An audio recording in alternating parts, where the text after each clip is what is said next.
இந்த டப்பா பார்த்தீங்களாம்மா, அதே மாதிரி பிளாஸ்டிக் பையில் கூட போட்டு வச்சுக்கலாம். இப்போ இது வந்து என்ன சொல்கிறீங்க, திருப்பி சொல்லுங்கள். நம்பரை மறந்துடாதீங்கம்மா. விலை 50 கிராம் 100 ரூபாய்.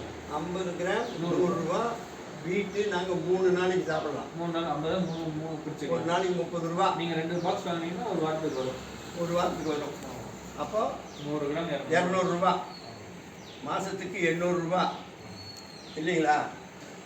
800 ரூபா அஃபோர்டபுளாக அது ஒன்று யோசனை பண்ணலாம். அதுக்காக திருப்பி சொல்கிறேன். 800 ரூபா ஒரு மாதத்துக்கு. ஒரு 2 மாதம் சாப்பிட்டாலே தெரியும். அப்புறம் கொஞ்சம் பிரேக் பண்ணலாம். வருஷத்துக்கு 2 தடவை பிரேக் பண்ணலாம். இப்போ நான் வந்து 3-4 நாள் சாப்பிட்டேன். இன்னொரு 4 நாளைக்கு இருக்குது. அதனால இது வேண்டாம். எனக்கு அடுத்த வெள்ளிக்கிழமை தான் கொடுக்குங்க. இந்த வெள்ளிக்கிழமை கொடுக்குறேன். இங்கே இருக்கிறதால வேஸ்ட் ஆகிடுமே. இல்லை வீக்